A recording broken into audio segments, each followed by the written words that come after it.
Olá, sejam bem-vindos ao FrigiCast, mais uma vez retomando a mais um episódio da série Ana Carolina Oliveira, e o episódio de hoje é o episódio de número 3. Obrigado mais uma vez pela sua disposição.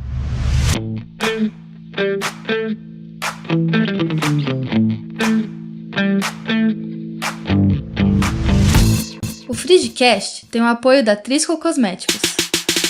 Para cuidar, Trisco. Para tratar, Trisco. Para dar volume, Trisco. Tira frizz com Trisco. Hidratação tem Trisco. Proteção com Trisco. Brilha mais com Trisco. Intensifica mais, muito mais com Trisco. Sabemos a importância de ter cabelos lindos e maravilhosos. Por isso desenvolvemos a linha Intensive Repair. Peça Trisco. Intensifica mais, muito mais com Trisco. Eu gostaria que você comentasse sobre seus sentimentos, os sentimentos que te envolveram das suspeitas e de todas as evidências científicas dos assassinos, né, e do período do julgamento do casal Nardoni. Tudo bem? Tudo, sem problemas. Então vou começar com a primeira pergunta. Quando e como você recebeu a notícia do que até então tinha sido um acidente ou foi dito também um suposto assalto? Olha, inicialmente eu recebi a notícia na noite, né, no dia 29 de março. Eu agora, assim, pelo fato do tempo, não sei te precisar o horário da ligação, a Ana Carolina Jatobá me ligou e ela gritava muito, bastante assustada, me dizendo que inicialmente teria sido um acidente, que, enfim, eu não conseguia entender muito do que ela falava. Ela só dizia ela caiu, ela caiu, ela caiu. E eu tava com uns amigos, na casa de uns amigos, num local bem próximo de onde era a casa deles, né, do apartamento onde eles moravam. E ela me indicou que eles estariam lá, então eu saí. Então, como eu não entendi muito o que tinha acontecido, fiquei bem nervosa pelo fato dela gritar muito. A gente saiu de imediato e foi direto pro apartamento onde tinha acontecido, né? Nesse momento, você, nesse dia, nessa data, se eu não me engano, era um sábado, onde é que você estava? O que é que você estava fazendo? Eu estava na zona leste de São Paulo, num churrasco na casa de uns amigos. E aí já tinha acabado o churrasco, a gente saiu de lá, nós estávamos em 5 pessoas, né, cinco amigos, e nós saímos de lá, inclusive o meu irmão, né, o Leonardo também estava comigo. Nós saímos de lá e nós fomos para casa de uma outra amiga, que era bem próximo dali do apartamento deles, ali na Vila Guilherme. Então ali eu tinha acabado de chegar, a gente tinha acabado de chegar na casa dela, na casa dessa outra amiga, e aí eu recebi a ligação e de imediato a gente já saiu. Sim, mas teve nessa ligação, você mesma disse que foi a Ana Carolina Jatobá, ela disse o que teria acontecido, o que é que foi que houve? Então, ela gritava muito, né, na ligação, então ela não foi específica, no sentido de se tinha sido um assalto, se tinha sido um acidente. Ela só disse que tipo, caiu, que não relatou exatamente o que tinha acontecido na ligação, né? Porque realmente foi muito rápida a ligação. Entre ela falar que ela tinha sofrido um acidente, né? Uhum. Mas sem ser específica com o que tinha acontecido, ela falava caiu, e a gente chegar no local, né? A gente sair da casa dessa minha amiga e ir pra lá. Ok. Que não dava menos de 5 minutos até lá. Me diz uma coisa, aí você levou um tempo até chegar lá. Nesse meio tempo, o que é que passava pela tua cabeça? Olha, pra falar a verdade, é uma memória que eu acho que pelo nervosismo e tudo mais, ela se apaga, né? Eu não sei te explicar como é que funciona, Uhum. mas eu só queria chegar e realmente ver o que tinha acontecido. Eu não conseguia ter ideia da proporção e do que realmente tinha acontecido e tinha passado. Nas nossas sessões, Carol, houve uma vez que você me disse que a sua chegada no prédio, no edifício London, ia encontrar a Isabela caída no jardim, no gramado do edifício London. Como é que foi isso? Eu tenho uma vaga lembrança, assim, de quando o carro passou, estava na rua, né? Eu já desci bem na porta antes de estacionar. Eu já saí do carro, subi muito rápido a escada e realmente me deparei com ela, assim. Eu tenho um flash deste momento de entrar no prédio e realmente me deparar com ela. Quando eu me deparei com ela, que eu realmente vi que era a proporção tinha sido muito maior do que um dia eu imaginei na minha vida, eu fiquei bem assustada. E como eu a vi muito debilitada, mas eu ainda a encontrei viva, a minha ideia era não mexer com ela, para que nada de ruim, para que eu não pudesse prejudicar mais aquilo, porque eu não tinha noção de se ela realmente tinha se machucado tanto, o quanto foi, né? E o meu medo era piorar e agravar aquela situação. Você, de uma certa forma, constatou se ela ainda estava respirando? Ela respirava. Quando eu cheguei, ela ainda respirava. Como é que você sabe que ela respirava? Porque eu senti, eu vi. Eu vi você que chegou ela... a colocar a mão no peito ou nas narinas? Sim, eu encostei nela. E percebi que ela respirava assim, que era bem, bem devagar, assim. Eu acredito que ela já estava bem debilitada na hora. Mas eu percebia que existia uma respiração bem devagarzinha, assim, leve. Eu me lembro vagamente de você ter relatado de uma história que alguém lhe disse no meio do caminho, enquanto você se dirigia lá para o prédio, para o London, que ela teria caído na piscina, ou ela teria caído... Eu entendi que ela tinha caído na piscina. Quando ela falou ela caiu, na minha cabeça veio a ideia de que ela caiu na piscina, que pudesse ter acontecido algo do tipo, entendeu? Eu não consigo, como eu disse, ela não foi específica no que aconteceu, na queda ou algo do tipo. Então você só se deu conta do real fato, ou do que aconteceu mesmo, quando você chegou lá e viu ela no gramado, isso? Exatamente. Aí você teve a ideia de que ela teria caído do apartamento? Eu, na verdade, quando eu cheguei no prédio, ela gritava tanto e eu cheguei e o meu desespero, ela realmente chamar a ambulância e chamar o resgate, que eu não tinha ideia ainda exata do que tinha acontecido. Então, o meu foco era ela, a minha preocupação era ela. Então, eu não fiquei naquele momento, naquele exato momento, questionando o que tinha acontecido, entendeu? Como foi o acidente. A minha preocupação era assim, já tinha acontecido, eu queria só salvar a vida dela. Aí então chegou a ambulância ou o resgate e eles então conduziram ela até a ambulância e levaram para uma unidade de emergência, é isso? Isso, exatamente. Nesse processo eu queria ter ido com ela na ambulância, eles não permitiram, né? Eu acho que pela gravidade do problema, mas eu queria ter ido na parte de trás, né, acompanhando, mas eu fui na frente na ambulância. E isso também é um fato que da minha memória apagou, assim, eu não tenho essa lembrança de como eu saí do prédio.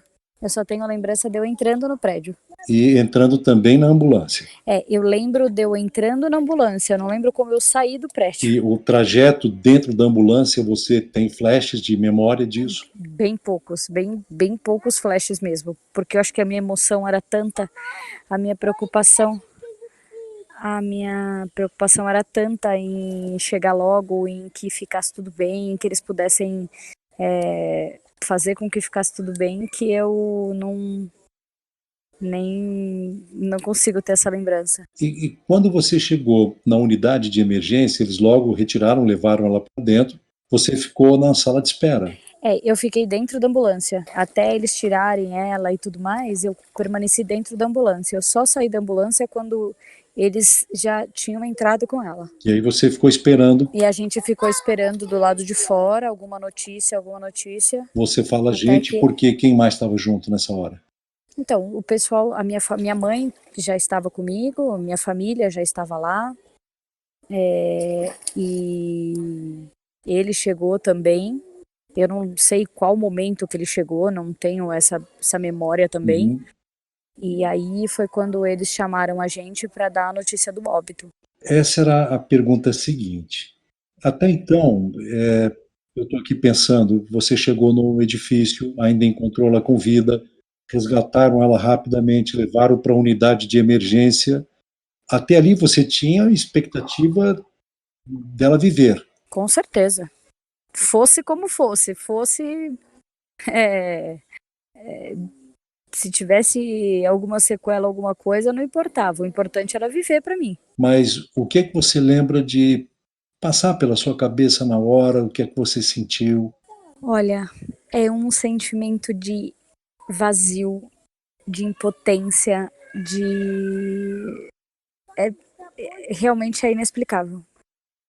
Não tem, porque você se mantém naquela fé, naquela vontade de que realmente, como eu te falei, fosse como fosse, ela ficasse como pudesse ficar, com alguma sequela, sei lá, mas que ela se mantivesse viva, né? Uhum.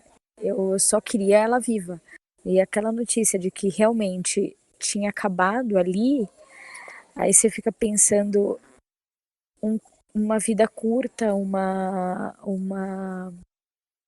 criança tão cheia de vida, que tinha tanto pela frente, que tinha tanto a aprender, Uhum. e realmente ali tinha se encerrado um ciclo da vida dela. E pelos minhas crenças e tudo que a única reação que eu tive depois que eles permitiram que a gente entrasse, né, Uhum. para se despedir e tudo mais, foi que pedir para que ela fosse bem, para que ela se libertasse dali, não ficasse presa ali naquele corpo, e que aqui tudo daria certo.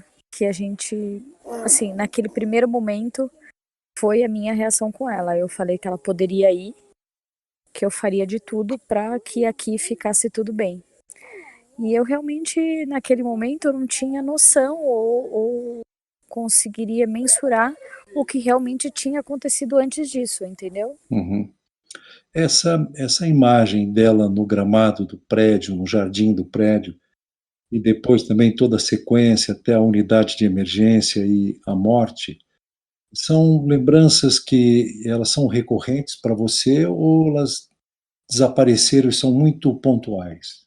Então, essa imagem, durante muito tempo, ela foi muito viva, muito nítida na minha memória, assim.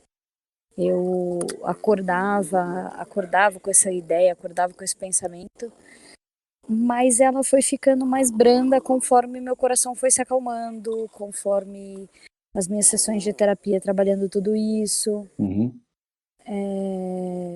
E hoje eu diria que ela é bem pequena, assim, não é essa memória mais que eu tenho, que aparecem nos meus sonhos ou de lembranças mesmo, até nas próprias datas. Uhum. É, você não fica com certo receio, por exemplo, porque nós estamos aqui, nós não estamos numa sessão, e nós estamos num episódio em diálogos, você não fica com receio de as pessoas pensarem assim, puxa vida, ela nem sonha mais com a filha, ela nem sofre mais com as lembranças. O que você pensa disso?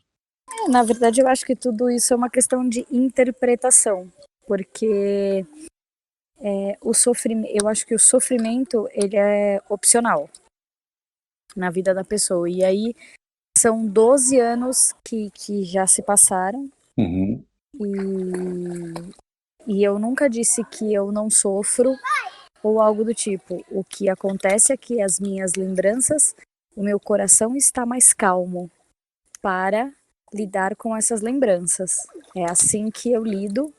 E eu acho que a interpretação das pessoas, infelizmente, quem me conhece, quem sabe realmente tudo que eu vivo, sabe como eu lido com isso e tudo mais. Então é o que a gente até conversou na sessão passada. Não é uma questão de frieza, é uma questão de como você lida ou encara, ou como você quer lidar ou encarar a situação. Eu estou fazendo aqui uma ordem cronológica. Primeiro impacto é quando foi o telefonema dizendo que algo havia acontecido com a Isabela. O segundo impacto traumático foi quando você chega e vê que ela tinha caído do sexto andar e estava lá no gramado no estado que estava. O terceiro impacto foi a morte. E o quarto foi saber e ter quase que uma certeza até então, mesmo que era uma suspeita, mas com muitas evidências, saber que tinha sido o casal e principalmente o pai. Como é que isso ficou na sua cabeça depois? Inicialmente eu não tinha todas essas informações de que realmente tinham sido eles ou que as suspeitas tinham sido deles, né? Então acho que isso foi acontecer uns 7 dias depois. Então depois que e eu não imaginava, eu ficava naquela dúvida mediante uma história que se foi contada. E eu tinha aquela sensação de, nossa, o que realmente tinha acontecido, porque é a única coisa que a gente quer saber. E aí depois que eu soube que realmente as suspeitas começaram ali, que as suspeitas não saíam dali, aí foi outra decepção, né? Porque quem realmente deveria proteger e cuidar e amar, não fez. Então foi quando assim, o meu choque, aquele momento de raiva, aquele momento de desespero, ele realmente aumentou. O julgamento, Carol, ele começou no dia, 2 anos depois, mais ou menos, no dia 22 de março, uma segunda-feira. Foi até o julgamento mais emblemático e um dos mais longos da justiça brasileira. E durante o julgamento, qual foi o sentimento mais difícil que você teve que lidar? Olha, é difícil classificar um misto de angústia, de raiva, medo, uma tristeza profunda de enfrentar essa situação. Nossa, assim, é inexplicável tudo que acontece no mesmo momento, desde a hora que eu saí da minha casa até o momento de ser chamada, o momento de ter que ficar lá. Nossa, para falar a verdade, é inexplicável esse momento. É muito difícil, porque é uma decisão de um momento da sua vida, né? Que está nas mãos de outras pessoas e você tem que ir com as suas lembranças, com as suas verdades, mediante toda aquela situação emblemática, aquela situação difícil. Foi bem complicado, viu? Eu me lembro que o seu depoimento foi logo na segunda-feira, mas para o final da tarde da segunda-feira. E foi ali que você teve o contato, eu não me lembro, não tenho nas minhas anotações também, se você teve contato visual com eles quando entrou para o seu depoimento. Eles ficavam na minha lateral, Isso. né? Mas quando eu cheguei, eu consegui, deu para vê-los, né? Na minha entrada, até que eu sentasse para eu prestar o meu depoimento, eu consegui vê-los.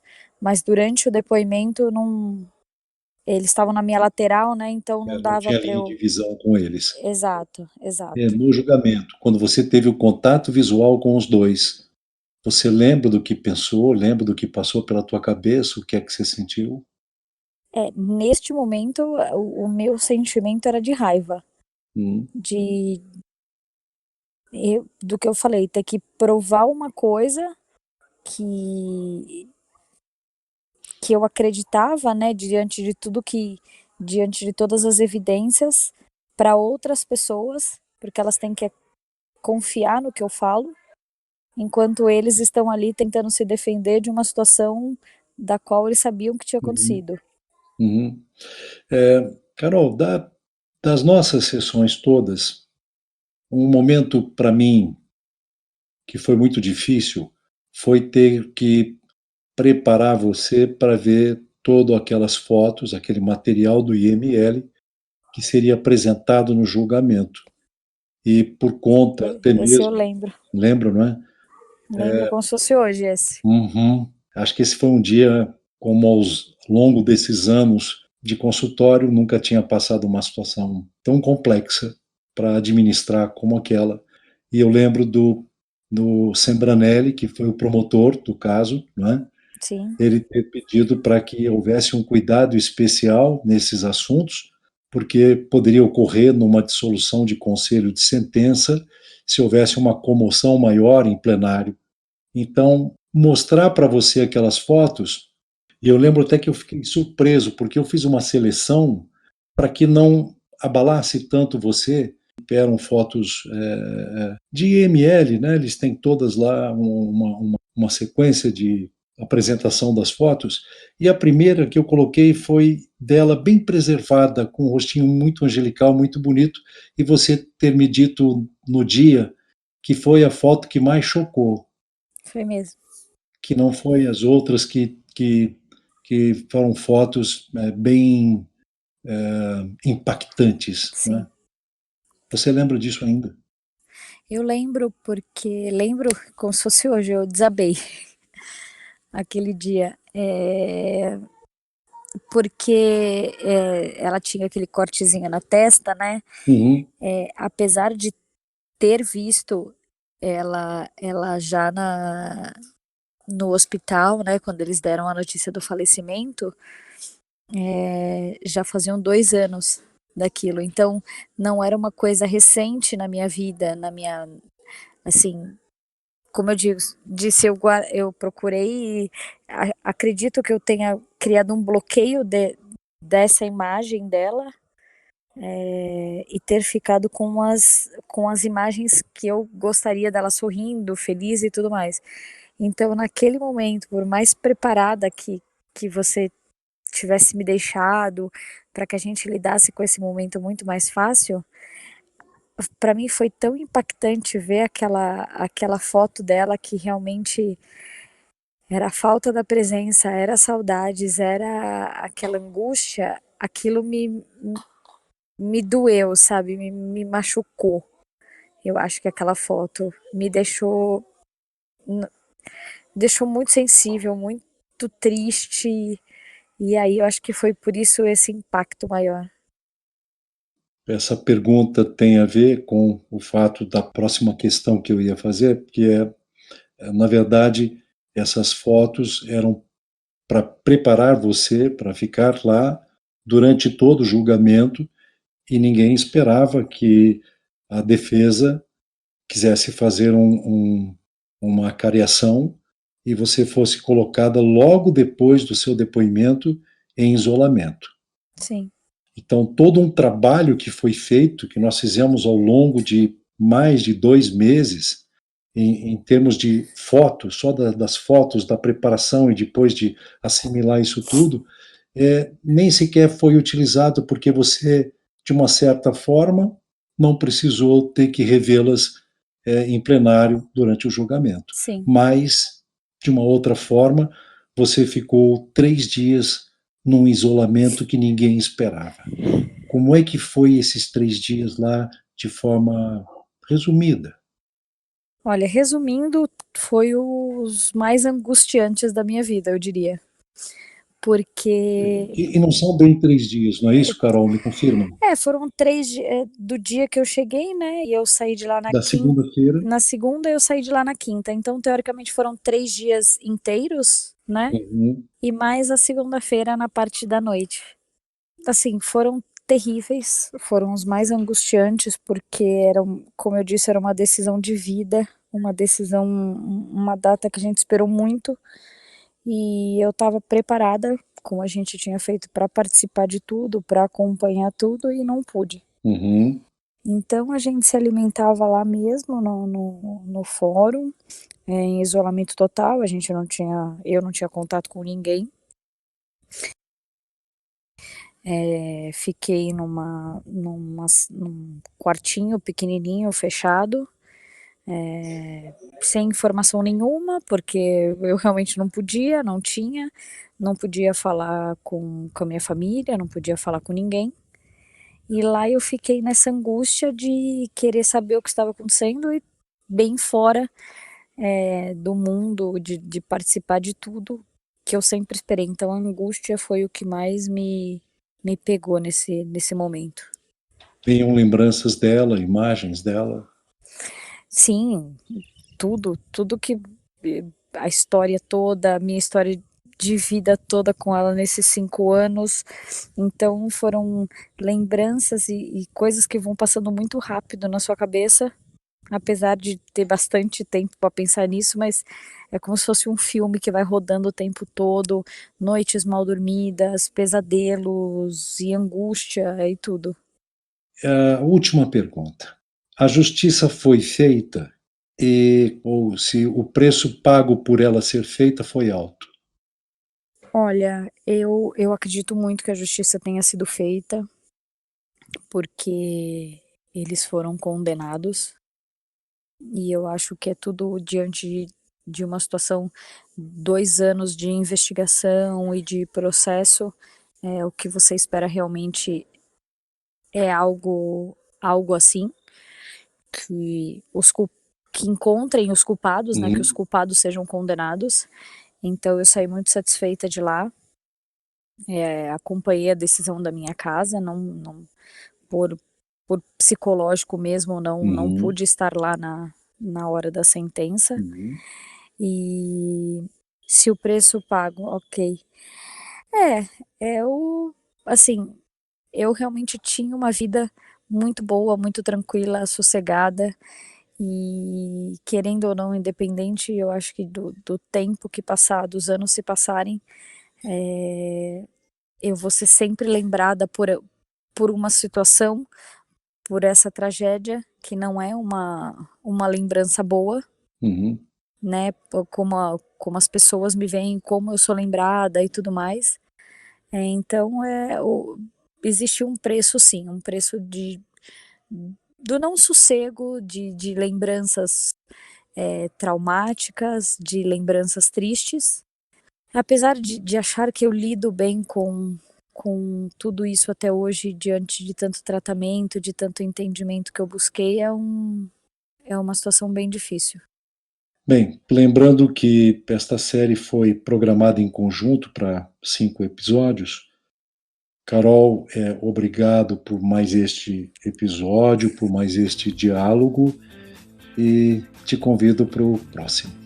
Obrigado. Muito obrigada a você.